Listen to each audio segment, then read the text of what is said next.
Los conflictos de identidad a veces son muy complicados. ¿Por qué son muy complicados? Porque a veces el no estar bien con nosotros mismos nos lleva a no tener paz interior. Al no tener paz interior, yo empiezo a hacer de todo un problema. Y es ahí cuando, en especial los jóvenes, y vamos a hablar de un poquito de los jóvenes ahí, a veces ellos reaccionan de forma inadecuada, a veces con palabras, les faltan el respeto a sus padres, a veces con acciones equivocadas, tirando las cosas. Por ejemplo, cuando estamos en casa, lo que hacemos es que cuando algún padre nos dice algo o alguien nos ha dicho algo que no nos gusta, la acción inmediata es tirar la puerta. Otros tal vez se van a la cama y empiezan a golpear la cama con los puños cerrados o empiezan a agarrar la almohada, se la ponen y empiezan a gritar. Cada uno trata de expresar su conflicto interior. El problema es que el conflicto, cuando yo tengo acá una discrepancia conmigo mismo, entonces me lleva a enojarme con los que están allá afuera. Y en este momento que estamos viviendo puede ser la familia o puede ser los vecinos. A veces, por ejemplo, el vecino pone la música a todo volumen. O a veces el vecino se le salió el perro, o a veces se le salieron las gallinas. No sé en qué lugar tú estás ahorita y estás viendo este video. Entonces, cada una de las cosas que las personas del entorno hacen y no están acorde a las reglas o a las normas que se establecen, entonces ahí donde entramos en un conflicto. Y es por eso que te voy a presentar ahora la evolución de un conflicto. Esta manera o la evolución que nosotros vamos a presentar ante un conflicto es aquella la que nos va a llevar a determinar la forma en cómo debemos de manejarlo. Por ejemplo, la primera fase es la percepción de una situación incompatible. La situación incompatible en este caso es el problema. Cuando nosotros vemos que el problema se avecina o que el problema se va a dar de una manera porque estoy accionando de esta manera o estoy utilizando las cosas que no debo de hacerlo, entonces sé que va a aparecer una situación. Luego de ver que el problema se avecina, debo de tomar conciencia de la situación, es decir, debo de saber que esto va a pasar o que va a pasar lo otro. Como tercera evolución, va a haber una relación conflictiva. La relación conflictiva va a ser, si están involucradas otras personas, pues se van a involucrar. Pero si el conflicto es conmigo mismo, entonces todo mi cuerpo puede hacer que entre en problema. Y es ahí donde algunos se enferman cuando no pueden con alguna situación. Por ejemplo, el sistema nervioso es el que más se afecta en este caso. Algunos pues no duermen, otros no comen, otros pues les da de reaccionar de forma muy violenta. Entonces es ahí cuando nosotros ya nos encontramos en relación con el conflicto. Luego, si nosotros tenemos la capacidad o la madurez de manejar el conflicto, entonces vamos a empezar a buscar soluciones. Y es ahí donde aparecen dos tipos de soluciones: la solución pacífica o la solución violenta. Esta solución va a depender de acuerdo a los valores que nosotros tengamos. Si nuestros valores como familia o como persona son buenos, entonces le vamos a buscar una solución pacífica.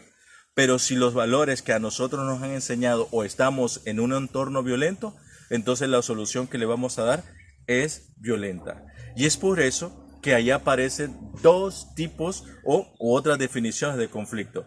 Vamos a ver el conflicto funcional y el conflicto disfuncional. Los conflictos funcionales son aquellos que cuando nosotros vamos a solventar la situación, las dos partes salen favorecidas. Pero contrario a esto está el conflicto disfuncional, donde a veces cuando se soluciona el conflicto, una de las personas es la beneficiada. Pero ¿qué pasa? Que cuando una de las personas es beneficiada o ninguna de las dos, a veces hay divisiones. Y es aquí cuando vienen ya los problemas, a lo que nosotros del conflicto pasamos a situaciones extremas, como amenazas, como golpes, como alejamiento, como el aparecimiento de sentimientos.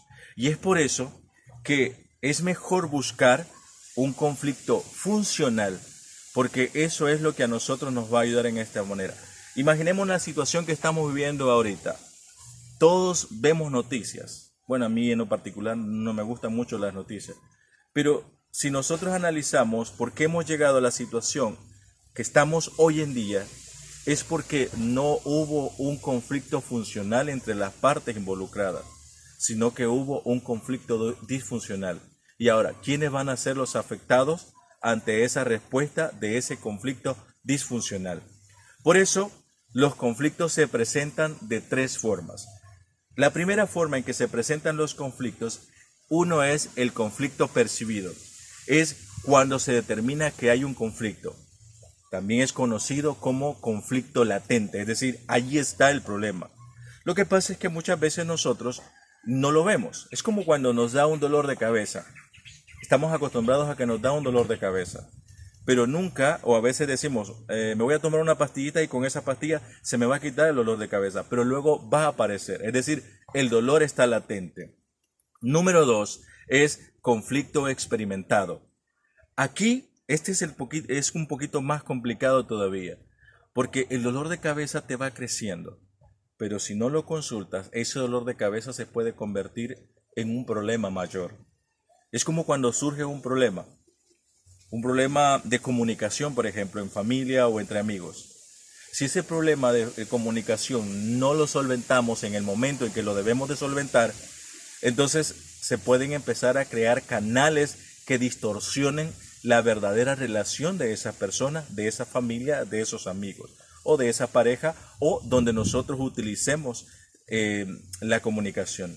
Por eso en este experimental, en el conflicto experimental, es donde aparecen las emociones y estas hay que tenerles mucho cuidado, porque si aparece los sentimientos de ira, de enojo, de temor, de hostilidad, de ira principalmente, esto ya puede llevar a una solución violenta del conflicto.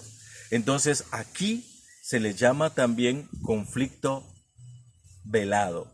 ¿Por qué se le llama conflicto velado? Porque aquí cada uno manifiesta la situación en la que se encuentra, es decir, no hay claridad de quién es el culpable, quién es el responsable o quién va a solventar este problema. Y por último tenemos el conflicto manifiesto. Se expresa a través del comportamiento de una de las partes y esta se llama conflicto abierto, que es principalmente cuando el conflicto no se ha solucionado de alguna manera y una de las partes no quiere ceder. Entonces es ahí cuando se deben de buscar estrategias para poder solventarlo. Entonces es ahí cuando nosotros llevamos que al determinante del conflicto puede ser la persona que está involucrada, la persona que somos nosotros principalmente, o tal vez puede ser el entorno. Entonces nosotros no sabemos quién principalmente me da la solución al problema. Y es por eso que aquí viene el problema de necesidad de uno, necesidad de otro, y en medio está el verdadero enfoque del problema. Entonces aquí, jovencito, yo te invito a que si tú tienes un conflicto, ya sea interno o tengas un conflicto con otras personas, trata de buscar la solución. Busca personas, busca instituciones que te puedan ayudar a solventar esa situación. Y es por eso que para terminar te quiero dejar una actividad recomendada.